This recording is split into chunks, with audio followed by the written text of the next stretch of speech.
रात को जब बच्चे सोते हैं तो सपनों में उड़ते हैं, लेकिन नील उस रात उड़ते उड़ते कहीं और गिर पड़ा, एक ऐसे अंधे शून्य में जहां समय भी दम तोड़ देता है।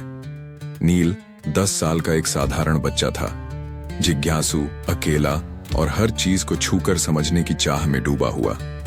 उसके पिता एक वैज्ञानिक थे जो एक गुप्त प्रोजेक्ट पर काम कर रहे थे, क्रोनोगेट। उस रात लैब में सब बंद था, पर नील चुपके से वहां चला गया। दरवाजा खुला, बटन चमक रहा था और नील ने बिना समझे टाइम पोर्टल के सामने खड़े होकर बटन दबा दिया। अगले ही पल वो जमीन पर नहीं था, वो गिरने लगा। नीचे नहीं, आगे भी नहीं, बस गिरते जाना, एक काले अनंत शून्य में। ये कहां हूं मैं? उसकी आवाज वापस नहीं आई। ये वॉइड था, समय और स्थान से परे एक जगह। हर पल वहां सालों जितना लंबा लगता था, और असल में नील वहां 1000 साल तक गिरता रहा। लेकिन वो मरा नहीं, न बूढ़ा हुआ, वो जिंदा था। पर वो बच्चा नहीं रहा था। शून्य ने उसकी चेतना खा ली। उसने समय का चेहरा देख लिया था और वो पागल हो चुका था।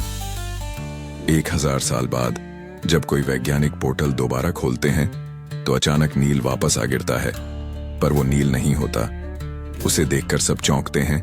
एक 10 साल का लड़का, लेकिन उसकी आंखों में ग्रहों की उम्र बसी थी। उसकी आवाज में शून्यता थी। वो किसी को नहीं देखता, बस दीवारों से बातें करता है। वो वहां भी थे, वॉइड के लोग, छाया की तरह। मैं उनका मेहमान था, अब मैं उनका दूत हूं। रात में उस लैब में लाइट्स बुझने लगीं, कैमरे जलने लगे, एक एक करके वैज्ञानिक गायब होने लगे, और फिर पूरा संस्थान गायब हो गया। नील नहीं मिला, बस एक वॉइस रिकॉर्डर पड़ा था। समय को छूना आसान है, पर जब समय तुम्हें छू ले तो तुम इंसान नहीं रहते।